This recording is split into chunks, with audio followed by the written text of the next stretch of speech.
Irmãos, vamos abrir a palavra de Deus no primeiro livro das Escrituras, o livro de Gênesis. Livro de Gênesis, capítulo 8. Com a graça do Senhor, nós daremos continuidade às nossas reflexões nesse livro, meditando hoje nesse capítulo de Gênesis. Gênesis capítulo 8.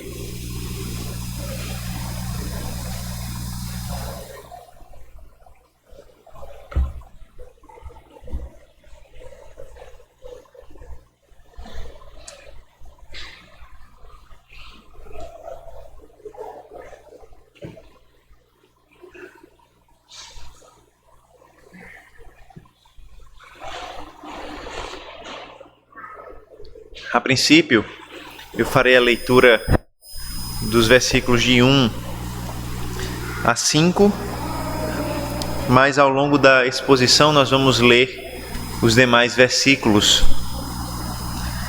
E assim nós vamos até o fim do capítulo 8, nesta manhã, com a graça do Senhor.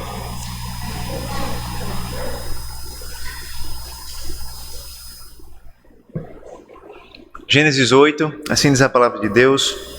Escute com fé a leitura da palavra do Senhor. Ela nos diz assim: Então Deus se lembrou de Noé e de todos os animais selvagens e de todos os animais domésticos que estavam com ele na arca. Deus fez soprar um vento sobre a terra e as águas começaram a baixar. Fecharam-se as fontes do abismo e também as comportas dos céus, e a chuva dos céus se deteve. As águas iam escoando continuamente da face da terra. Ao fim de 150 dias, as águas tinham baixado. No dia 17 do 7º mês, a arca repousou sobre as montanhas de Ararat, e as águas continuaram a baixar até o 10º mês. No primeiro dia desse mês, apareceram os picos das montanhas. Amém. Vamos ao Senhor em oração, nesse momento, pedindo que Ele, pela Sua palavra, possa, nessa manhã de domingo, na manhã do seu santo dia, falar ao nosso coração. Vamos orar ao Senhor. Senhor, nós já lemos a Tua palavra nessa manhã, e certamente nós já fomos edificados pela leitura da Tua palavra. Mas agora, Senhor Deus, de forma especial, nós rogamos ao Senhor que a Tua palavra seja pregada aos nossos corações, que ela possa ser lida, explicada e aplicada conforme as necessidades da Tua igreja, e que o Teu Santo Espírito, o perfeito pregador, possa falar aos nossos corações, e assim nós possamos ser edificados e transformados à Tua imagem, à Tua semelhança. Dá-nos coração humilde e piedoso para ouvirmos a Tua voz. Em nome do Senhor Jesus.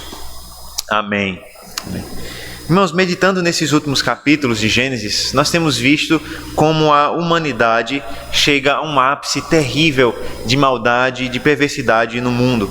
Nós começamos a observar isso melhor a partir do capítulo 6 desse livro, quando nós observamos a perversidade do homem crescendo, a perversidade do homem aumentando, a partir de relações sexuais ilícitas, a partir de violência, de maldade, a partir de crueldade.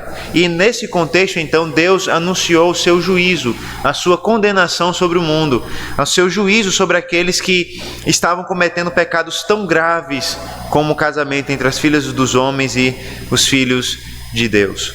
O Senhor então revelou o seu propósito de destruir esse mundo, de destruir os homens, de destruir a sua própria criação.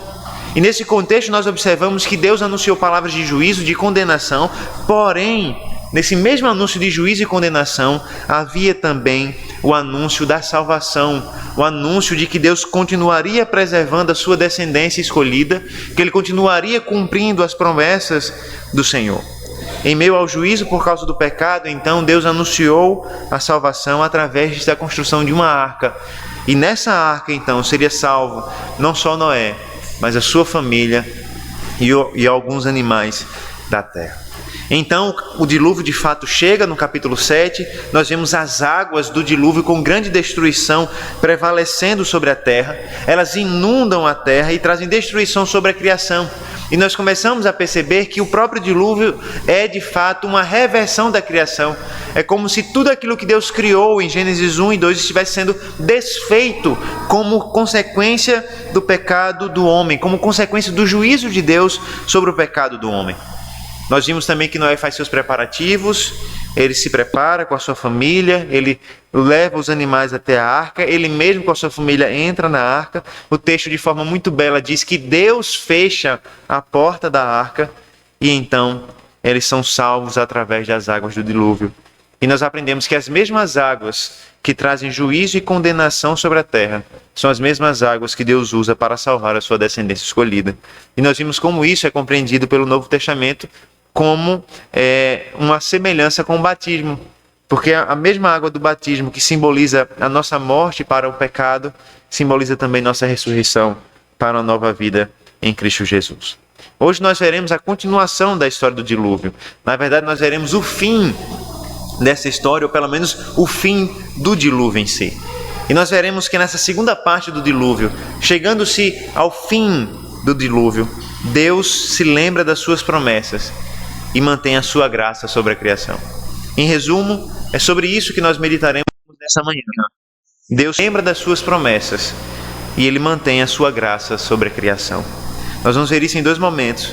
Primeiro, nós vamos ver que Deus, de fato, Ele se lembra das suas promessas, Ele se lembra da sua aliança. Nós lemos então os versículos de 1 a 5 e nós vimos que um novo momento da história do dilúvio começou. E esse novo momento começa com uma frase, com uma declaração que é dita ainda no início do capítulo 8. Deus se lembrou de Noé e de todos os animais selvagens e de todos os animais domésticos que estavam com ele na arca. Como é comum, irmãos, na narrativa do dilúvio, Moisés, mais uma vez, ele utiliza palavras, expressões, uma forma de falar que é muito parecida com a nossa linguagem, com a linguagem humana. Ele diz que Deus se lembrou. E é lógico, irmãos, que Deus não teve um problema de memória, é lógico que Deus não teve um esquecimento ou algo nesse sentido. Mas o ponto de Moisés é que Deus, de fato, não se lembrou porque perdeu a memória, mas é porque Deus voltou a sua atenção novamente para Noé e para a sua família. No dilúvio, o que nós temos visto até então é Deus voltando a sua atenção para a destruição, para o derramamento da sua ira, para a condenação do homem. Mas agora, no capítulo 8, a imagem muda. Já não temos mais Deus derramando ira sobre o mundo somente. Agora nós temos Deus olhando para o seu povo, olhando para Noé. E veja que interessante, olhando para os animais que estavam na arca com Noé. Além disso, é muito importante lembrar que todas as vezes, ou boa parte das vezes, em que esse verbo lembrar é utilizado para falar de Deus, lembra a sua fidelidade pactual, a sua fidelidade às promessas. Por exemplo, é dito que ele se lembrou de Abraão para abençoar Abraão. Diz que o texto da palavra de Deus também diz que ele se lembrou de Israel para libertá-los do Egito. O texto nos diz também que ele se lembrou de Raquel para dar a ela filhos. Em outras palavras, quando Deus se lembra de alguém, não é porque ele está esquecido dessa pessoa e por acaso lembrou, mas a imagem da lembrança de Deus é a imagem da fidelidade de Deus às suas promessas, à sua aliança. Em outras palavras, quando o texto da palavra de Deus nos diz que o Senhor se lembrou de Noé, a palavra está nos dizendo que o Senhor se lembrou das suas promessas, da sua aliança com Noé. Em outras palavras, Noé não estava só no mundo. Noé não estava perdido no meio das águas turbulentas do dilúvio. Havia um Deus que havia feito aliança com Noé. E esse Deus iria cumprir a sua aliança, esse Deus iria cumprir as suas promessas. As águas do dilúvio iriam baixar e o povo de Deus seria salvo por meio e através das águas. O texto nos diz então que um vento começou a soprar sobre a terra e então as águas começaram a baixar. E aqui o contraste, irmãos, é muito claro. No capítulo 7 nós vemos as águas turbulentas prevalecendo sobre a criação e destruindo tudo. Agora, de forma muito gradativa, lenta, elas vão baixando através do sopro de Deus. E o texto nos diz também que as fontes do abismo e as comportas dos céus se fecharam. Em outras palavras, o fluxo intenso de água cessou. As fontes subterrâneas que jorravam água para a terra, para a superfície, cessaram seu trabalho. As águas que caíam do céu, as chuvas também terminaram. E aquela chuva incontrolável terminou o serviço que ela tinha de fazer. Depois de 40 dias e 40 noites de intensas chuvas e de águas, as águas pararam de jorrar. E as poderosas águas do dilúvio escoavam continuamente, versículo 3 nos diz, sobre a face da terra. O versículo 3 ainda nos diz que depois de 150 dias, as águas do dilúvio baixaram. E uma frase muito interessante é dita sobre a arca, no versículo 4. Ela repousou sobre as montanhas de Ararat, no dia 17 do 7º mês. Veja que interessante essa palavra repousou. Não é?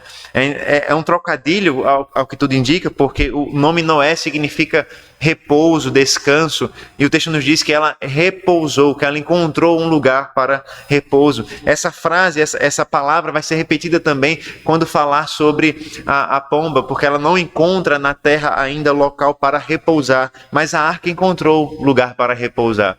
Em outras palavras, o texto está nos dizendo que o momento de maior ira, o momento de maior intensidade da punição de Deus já havia acabado. A dor, o sofrimento do pecado haviam dominado a terra, mas agora o cenário é outro.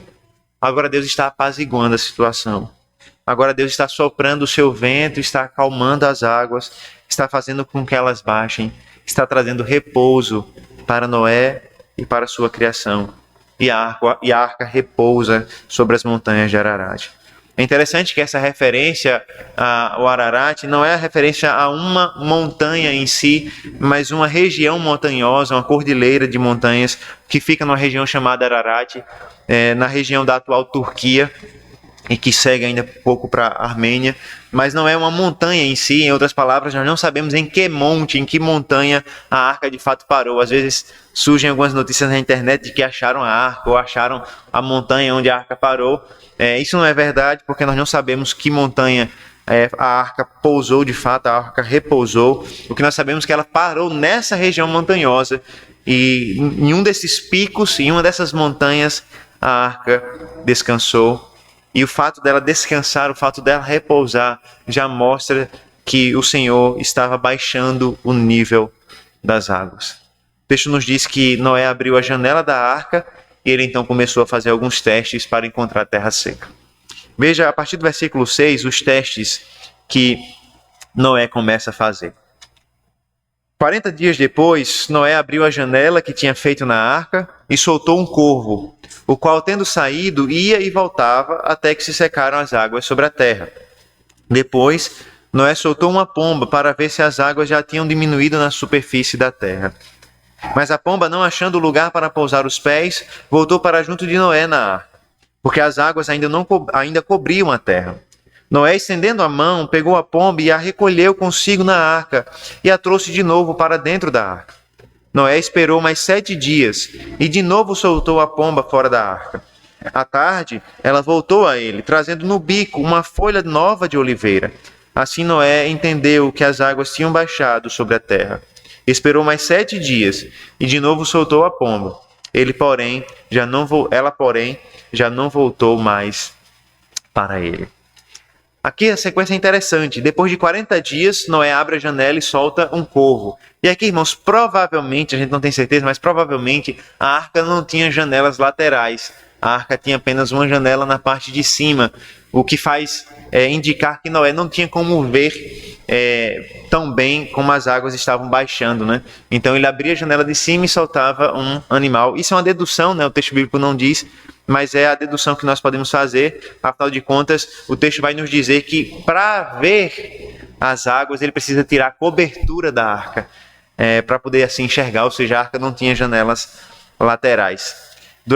Depois de 40 dias, ele solta um corvo, ele abre a janela, provavelmente na parte de cima. Esse corvo sai para encontrar a terra seca. E é interessante que esse corvo, né, é considerado no Antigo Testamento como um animal impuro, porque ele se alimenta de carniça, né, e os irmãos sabem bem disso.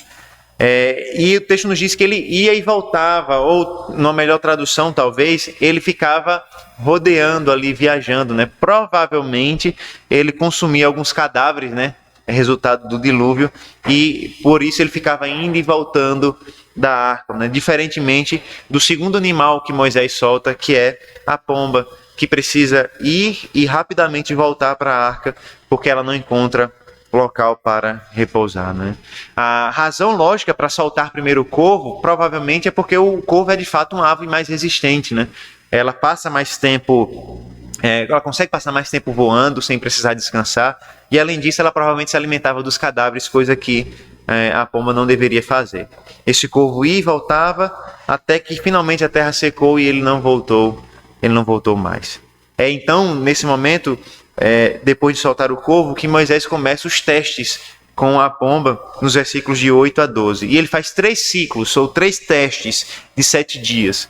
No primeiro ciclo, a pomba sai, não acha lugar para descansar os seus pés e volta para a arca.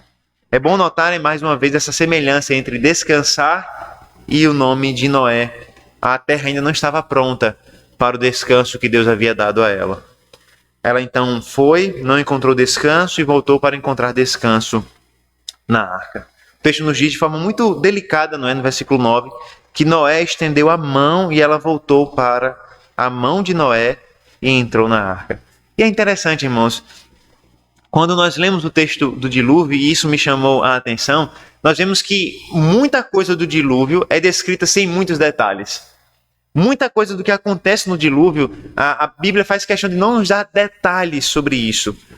Mas a Bíblia dedica uma boa quantidade de palavras para dizer que a pomba voltou para o braço de Noé e então ele trouxe ela seguro para a arca. Né? Que coisa interessante. Porque esse gesto de cuidado de Noé parece ser tão relevante aqui.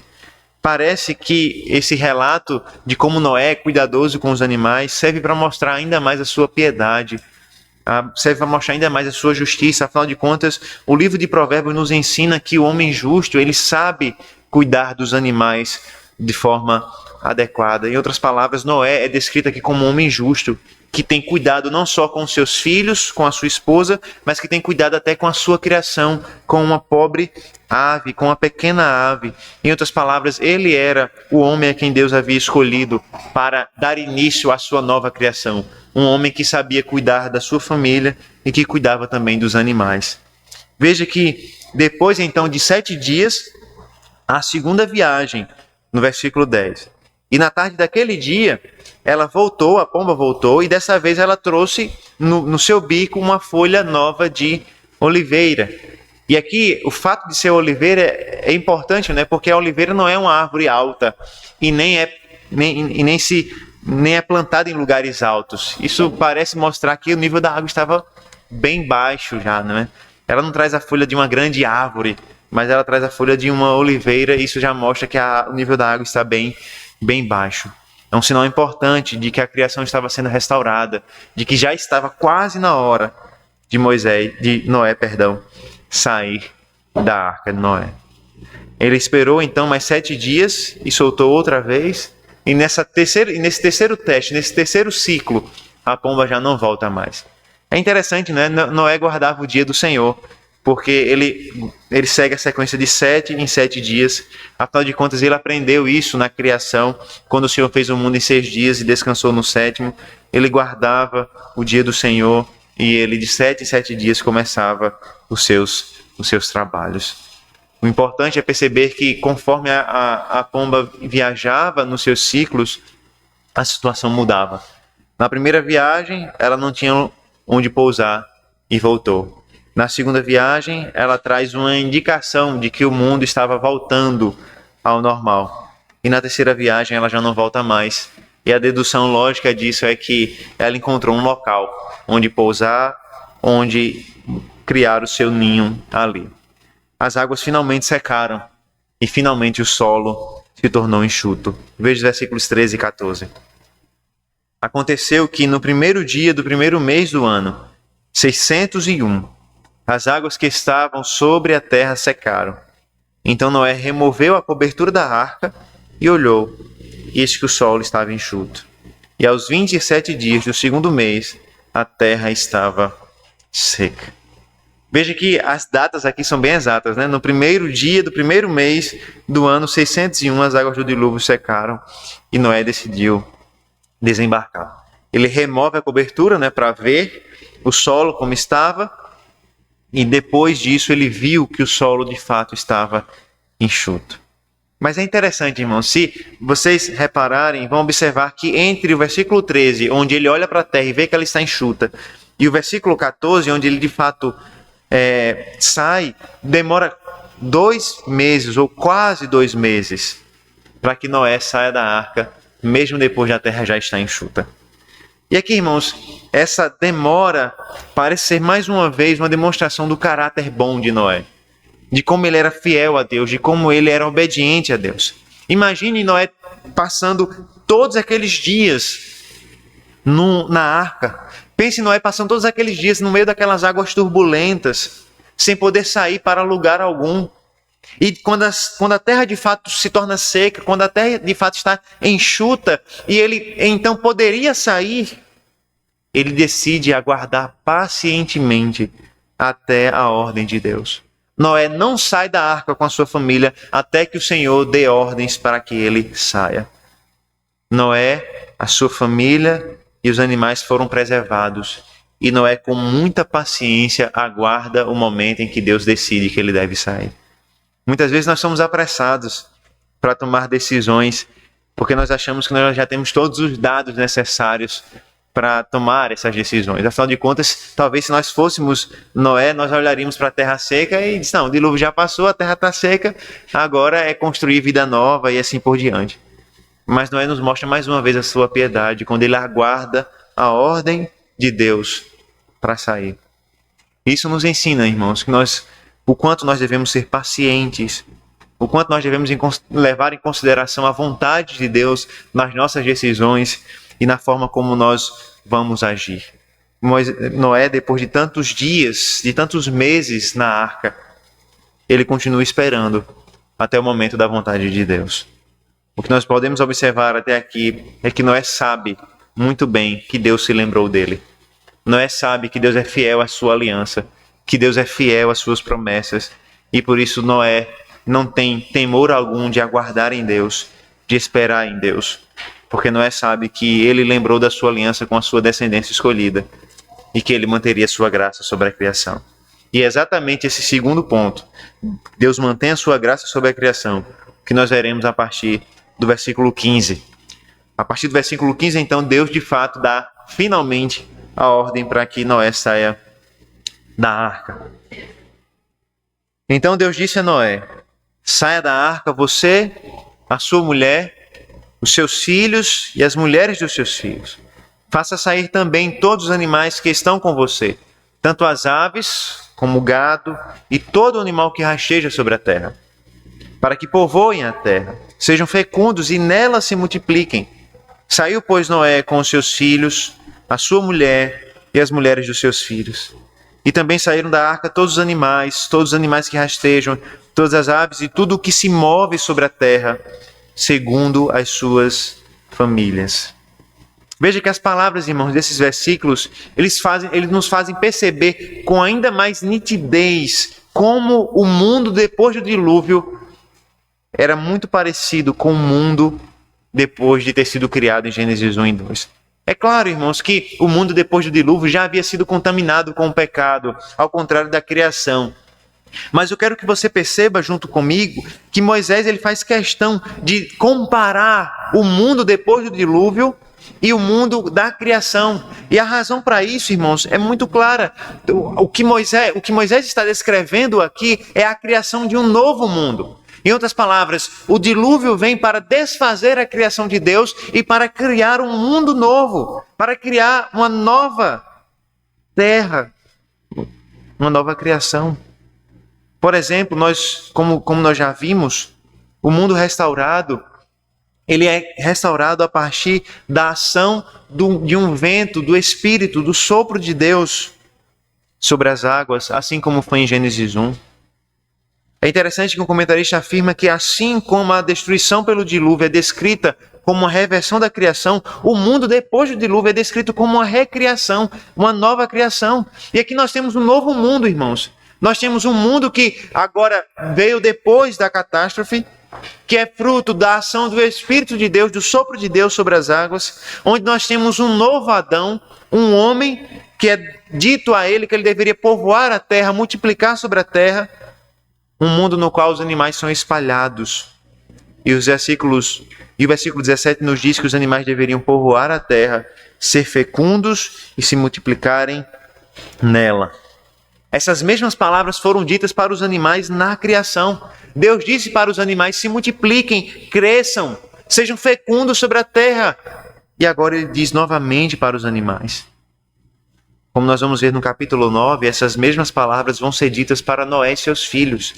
Cresçam, multipliquem-se, povoem a terra. A arca cumpriu o seu propósito de salvação. Agora eles têm um mundo novo. E agora eles têm que povoar o mundo novo, subjugar o mundo novo para a honra e glória de Deus. E observe que a ordem de Deus e a consequente obediência de Noé é mais uma vez a demonstração da sua piedade.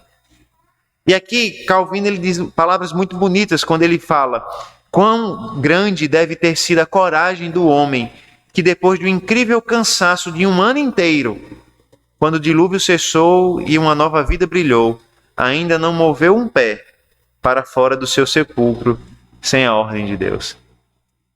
Quão grande, irmãos, deve ter sido a coragem de Noé, depois de passar um ano na arca, só tirar o pé da arca, depois que Deus disse: saia de fato. Depois de um longo ano de espera, naquela grande arca, Deus estava preservando e renovando a sua criação, e Deus disse: sai. Se nós pensamos que a arca não tinha janelas, irmãos, só a janela de cima, o cenário é ainda mais terrível. Noé estava numa prisão, nós poderíamos dizer assim, mas Noé sabia que aquela prisão era o sinônimo da sua salvação, e então ele espera a voz de Deus. E quando ele sai, quando Deus finalmente diz para que ele saia, quando Deus finalmente apresenta a ele o mundo novo, quando Deus apresenta aos animais o mundo novo e todas as expectativas de como aquele mundo seria são criadas, a primeira coisa que Noé faz é levantar um altar ao Senhor. Veja, Gênesis 8:20. Noé levantou um altar ao Senhor e, tomando de animais puros e de aves puras, ofereceu holocaustos sobre o altar. Veja, depois de um ano inteiro esperando para sair daquela arca, depois de olhar para o mundo e ver o mundo sendo novamente renovado diante dos seus olhos, vendo uma nova criação, vendo os animais sendo espalhados pela terra, vendo ele mesmo tendo a missão de, junto com seus filhos, de espalhar a vida na terra.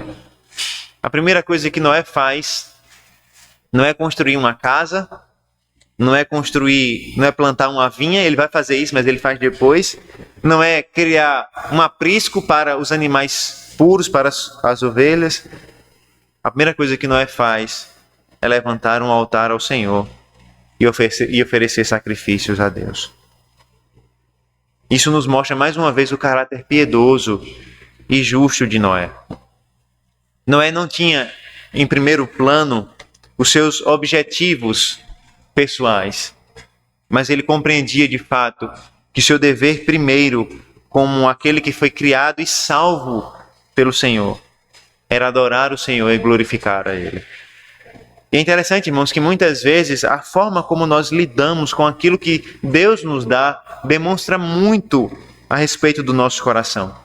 Deus havia dado salvação a Noé. Deus havia dado um novo mundo a Noé. Deus havia dado animais a Noé. Deus havia dado uma família preservada, salva para Noé.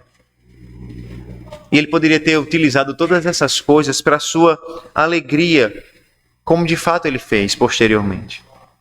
Mas antes de todas essas coisas, Noé colocou como prioridade a glória de Deus, a adoração a Deus.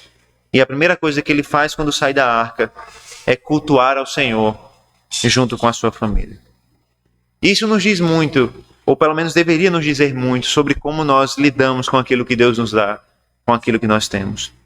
Será que os nossos propósitos de construir grandes carreiras, fazer cursos, pós-graduações, construir famílias grandes, ou nos casar, e seja quais forem os nossos objetivos, será que esses objetivos estão debaixo do nosso propósito principal, que era adorar a Deus, que é glorificar a Deus, que é servir ao Senhor? Será que quando experimentamos a salvação de Deus, a graça de Deus, a primeira coisa que nós compreendemos e fazemos é adorar o Senhor e glorificar a Ele?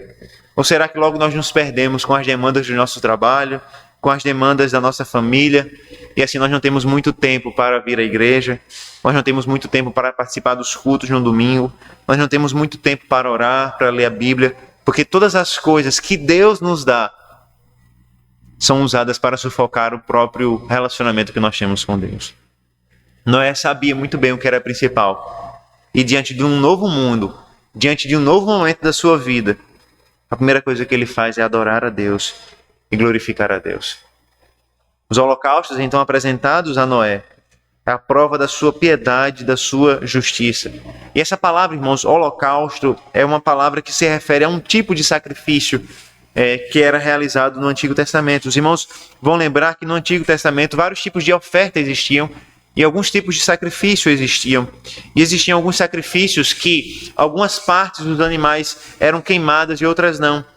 Mas no holocausto era diferente. No holocausto todo o animal era queimado, com exceção das suas entranhas, com exceção daquilo que hoje nós chamamos de fato, né, das suas tripas, todo animal era queimado por inteiro. É por isso que essa palavra holocausto também significa oferta queimada. Embora outras ofertas também fossem queimadas, mas essa oferta aqui, todo o animal era queimado, todo o animal era consumido. E é isso que Moisés faz. Ele toma dos animais puros, e nós lembramos, né, ainda no capítulo 7, que Deus mandou que Noé levasse 7 casais de animais puros. Não só um casal, mas 7 casais. Para que houvesse animais suficientes para que ele pudesse sacrificar a Deus. E Noé está sacrificando a Deus aqui. E ele toma dos animais puros, das aves puras, e sacrifica diante do Senhor. E é interessante, né, como a percepção do sacrifício vai passando de geração a geração. Quando nós olhamos para a história de Gênesis, nós nos lembramos que ainda em Gênesis 4, nós temos a história de 2 irmãos, um chamado Caim e outro chamado Abel. E aquele que foi chamado Abel, que morreu nas mãos do seu irmão, ele apresentou diante de Deus sacrifício de animais, e ele foi aceito diante do Senhor, e ele era um homem justo. Em outras palavras, o povo de Deus, a semente escolhida de Deus, já sacrificava animais ao Senhor desde os dias de Adão, desde os dias de Abel. E certamente Noé, como fruto da descendência escolhida, ele havia aprendido dos seus pais e havia aprendido dos seus ancestrais como ele deveria cultuar ao Senhor. E embora aqui seja um parêntese, isso é uma importante demonstração de que Noé era um homem justo por causa da influência direta da sua família na sua vida. Noé não aprendeu essas coisas do nada. Noé não aprendeu essas coisas da sua própria cabeça. Não foi uma revelação divina, o Senhor abrindo os céus e falando diretamente a Noé que ele deveria fazer isso e isso. Mas ele aprendeu da sua própria família. Os seus ancestrais já sacrificavam ao Senhor, já cultuavam ao Senhor dessa forma. E assim a adoração verdadeira foi passando de geração em geração. Isso nos mostra como nós temos a responsabilidade também de ensinar os nossos filhos a adoração verdadeira, para que a adoração verdadeira a Deus passe de geração em geração, como aconteceu nos dias de Noé. E por causa da adoração verdadeira, do sacrifício que foi prestado por Noé, o Senhor aspirou um aroma suave e se agradou. Veja os versículos 21 e 22.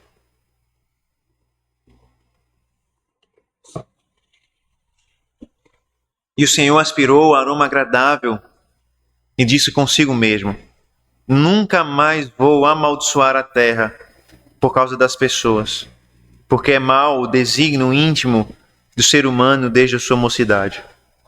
Também nunca mais vou destruir todos os seres vivos, como fiz desta vez.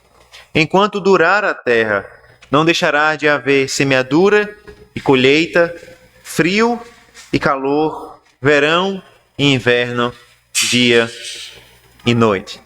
Veja que o texto nos diz, irmãos, que Deus aspirou ao aroma da oferta queimada e se agradou. E a imagem, irmãos, é a imagem mesmo da carne sendo queimada e Deus se agradando do cheiro da carne sendo queimada. E ele se agradou da oferta sendo queimada. E essa oferta de Noé, que Noé fez a Deus, assegurou que não mais Deus destruiria a terra por meio de águas. E aqui, irmãos, quando nós olhamos mais uma vez para essa passagem, nós devemos lembrar que a linguagem aqui é a linguagem humana. E quando nós lemos assim, parece que o sacrifício de Noé, ele foi capaz de mudar os planos de Deus. E a verdade é que nós sabemos que Deus tem os seus planos desde toda a eternidade. Mas os planos de Deus, eles se tornam uma realidade na nossa vida através de meios. E Deus utiliza meios para realizar os seus planos. E o meio pelo qual Deus realizou o seu plano de não mais destruir a terra por meio das águas foi através do sacrifício de Noé. A adoração verdadeira do povo de Deus, de Noé, faz com que Deus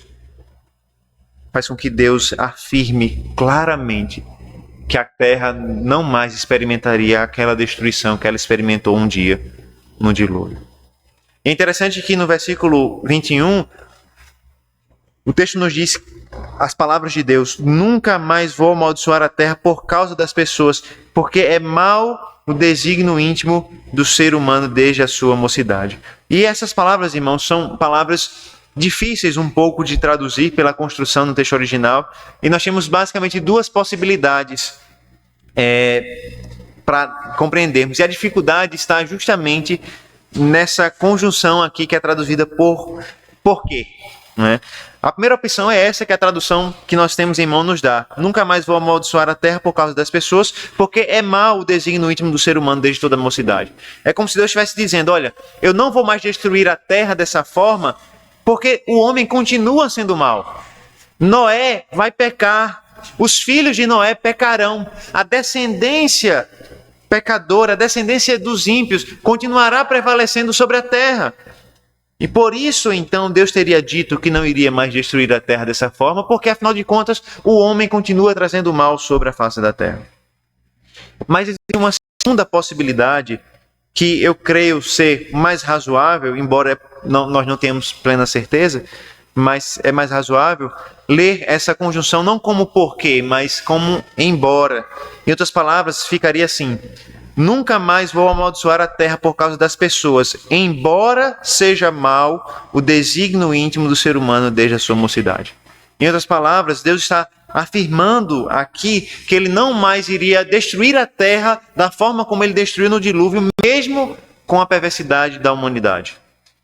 É como se Deus estivesse dizendo: mesmo que o homem seja mau, mesmo que o coração do homem seja mau, mesmo que o desígnio do coração do homem seja mau, eu não vou mais destruir a terra desta forma por causa das pessoas. Ele diz ainda: nunca mais vou destruir todos os seres vivos como fiz desta vez. Em outras palavras, Deus está prometendo que um novo dilúvio não aconteceria. Pelo contrário, Deus promete que enquanto a terra durar, o ciclo normal da vida continuaria. Haveria semeadura, haveria colheita, haveria frio, haveria calor, verão, inverno, dia e noite. E aqui, irmãos, nós vemos que o ciclo natural da terra continuaria. O ciclo natural da criação continuaria, porque Deus sustentaria a terra desta forma. Mesmo com a perversidade da humanidade, mesmo com a maldade da humanidade, Deus preservaria a sua criação e as leis naturais continuariam existindo. E é interessante, irmãos, lembrar que o mesmo Deus que sustenta as leis naturais, que são utilizadas pelos cientistas para criticar esse Deus. As mesmas leis naturais que Deus criou e sustenta são as leis que são utilizadas para fazer muitas vezes uma ciência que é utilizada para negar a Deus. É interessante que a imagem é como se nós tivéssemos um bebezinho, e um autor ele utiliza essa imagem, a imagem de um bebezinho que está sentado no colo do seu pai e que ele bate no rosto do seu pai com a mão. E ele só consegue bater no rosto do seu pai com a mão porque ele está sentado no colo do seu pai. É assim que o homem pecador está diante de Deus. Ele usa aquilo que o próprio Deus deu para negar a Deus, para negar a existência de Deus. Em outras palavras, se Deus não preservasse o mundo, se Deus não preservasse as leis naturais, o homem jamais poderia se voltar contra ele. Se Deus não preservasse as coisas como são, o dia a dia como é, o homem jamais poderia se voltar contra ele. Em outras palavras, o homem precisa da ajuda de Deus para negar a Deus. É por isso, irmãos, que a palavra de Deus nos mostra que é impossível negar o Senhor. Porque até para negar o Senhor, nós precisamos confiar e crer naquilo que o Senhor fez. Se nós negamos a Deus, mas confiamos nas leis que Ele mesmo fez, o que nós somos é nada mais, nada menos do que essa criança que precisa do colo do seu pai para bater no rosto dele. É assim que o mundo, é assim que os homens se comportam diante de Deus. Mas Deus, pela sua graça, afirmou que não destruiria mais a criação dessa forma. Ele preservaria a sua graça sobre a criação. E o próprio apóstolo Pedro afirma isso. O próprio apóstolo Pedro afirma na sua segunda carta de que o mundo ele foi um dia destruído pelas águas, fazendo referência ao dilúvio. Mas que o mundo então só seria novamente destruído no fim. Não mais através das águas, mas agora através de grande fogo. O julgamento final. Em outras palavras, a promessa de Deus é que até o julgamento final a terra irá permanecer como ela é. Por isso não se preocupe achando que uma terceira guerra mundial vai destruir a humanidade, vai destruir o planeta Terra. Não se preocupe com o crescimento global que vai destruir a Terra. O que eu estou dizendo é que não se preocupe, isso não vai destruir a Terra, nem vai destruir a humanidade. Não se preocupe, nada irá destruir a Terra, nada irá destruir a humanidade, a não ser o julgamento final de Deus, quando o Senhor Jesus Cristo vier uma segunda vez para derramar a sua ira, uma vez final, sobre esse mundo e sobre o homem. O homem continua com a sua perversidade. O pecado continua na linhagem de Noé, na linhagem dos seus filhos, mas Deus, por graça, preservaria a humanidade, preservaria o mundo. Deus, por graça, continuaria o seu projeto de redenção sobre a humanidade. E eu gostaria que você, nesse momento, abrisse a sua Bíblia comigo na primeira carta de João.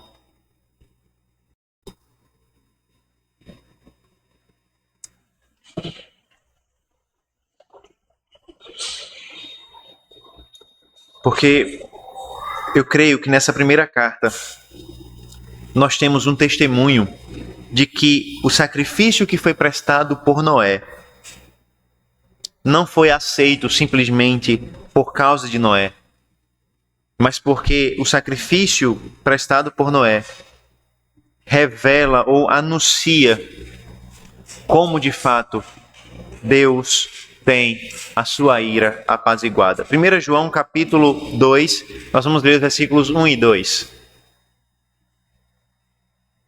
Assim diz a palavra de Deus. 1 João 2, 1 e 2. Meus filhinhos, escrevo-lhes estas coisas para que vocês não pequem. Mas se alguém pecar, temos advogado junto ao Pai, Jesus Cristo o justo. E Ele é a propiciação pelos nossos pecados. E não somente pelos nossos próprios, mas também pelos do mundo inteiro.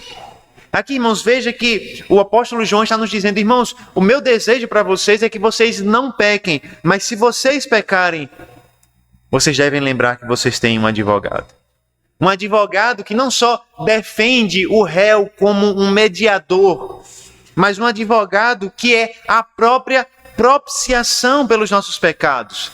E essa palavra propiciação é interessante. Ela aparece apenas 2 vezes no Novo Testamento, as 2 na carta de João. E aqui nós temos uma semelhança muito grande entre o que é a propiciação e o que aconteceu nos dias do dilúvio, no sacrifício de Noé. O sacrifício que Noé realizou é exatamente o que nós chamamos de propiciação. O sacrifício que foi realizado por Noé é uma propiciação, porque a propiciação é exatamente isso. É um sacrifício que era realizado para apaziguar a ira dos deuses em outras religiões e a ira do Deus verdadeiro. E a imagem do sacrifício de Noé é a imagem do sacrifício cuja fumaça traz quebrantamento e calma ao coração de Deus. Contudo, o apóstolo João nos fala de uma outra propiciação. Uma propiciação que vem de um advogado. De um sacrifício que vem de um advogado chamado Senhor Jesus Cristo. E é interessante que o John Stott ele nos fala 3 características desse sacrifício que é realizado por Cristo. O primeiro é que esse sacrifício é realizado pelos nossos pecados, em referência aos nossos pecados diante de Deus. Ou seja, é um sacrifício que é prestado pelos nossos pecados diante do Senhor.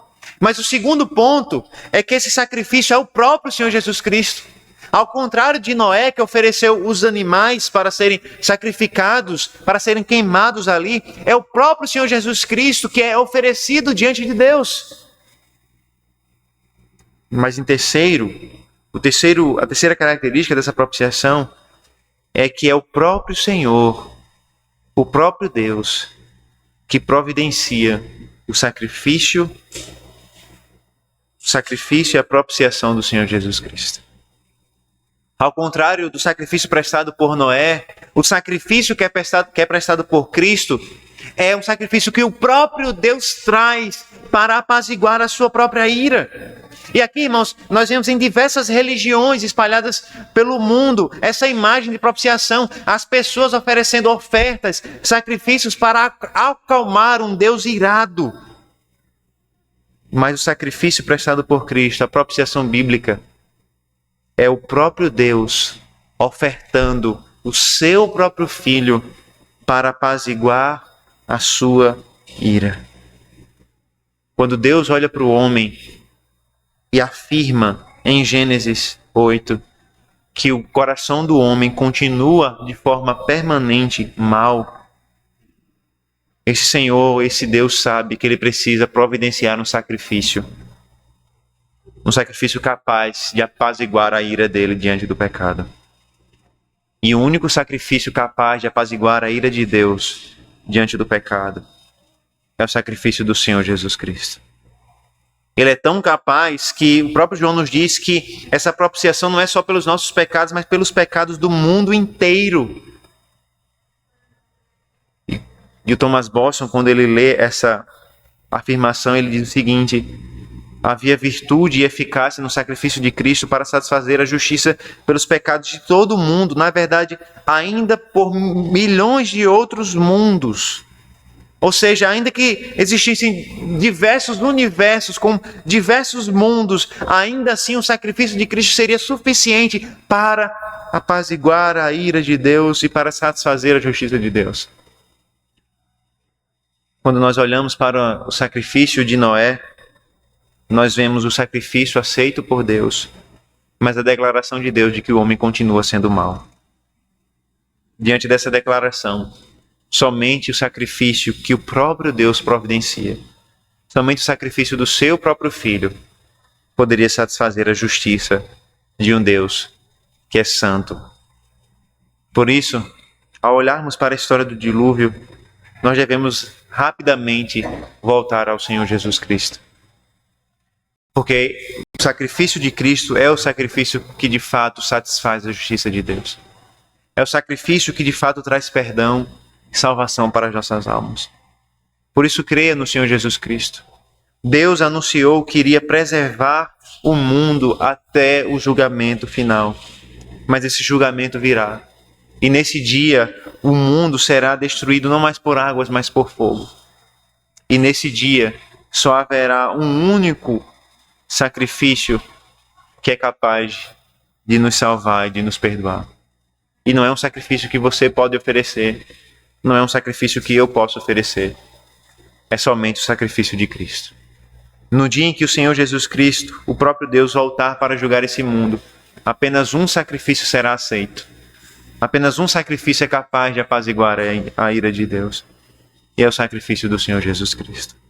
Creia nele, creia no Senhor Jesus Cristo e tenha certeza de que hoje e até mesmo no juízo final nós teremos graça e salvação da parte do Senhor.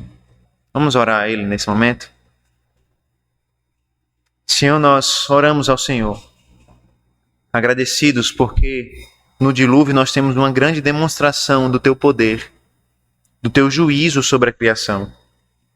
Mas essa grande demonstração de poder e de juízo sobre a criação não nos deixam sem esperança, porque o Senhor mesmo mostra como o Senhor se agrada da oferta que é prestada diante do Senhor. E a Tua palavra nos revela que a oferta fundamental, a oferta que de fato retirou toda a ira e satisfez toda a justiça de Deus, foi a oferta do próprio Senhor Jesus Cristo. Que nós possamos crer nesse Salvador para sermos salvos do juízo do Senhor. O Senhor promete preservar a criação, mas haverá um juízo final. E os homens serão julgados mais uma vez pelo Senhor. E nesse dia, os nossos sacrifícios não serão suficientes para satisfazer a Tua justiça. Somente o sacrifício de Cristo, de fato, nos salvará nesse dia. Por isso, nos dá fé no Senhor Jesus, para que naquele grande dia nós possamos confiar no nosso Salvador, sabendo que em Cristo Jesus nós seremos salvos, perdoados e preservados. Essa é a nossa oração em nome de Cristo, nosso Redentor. Amém. Nós vamos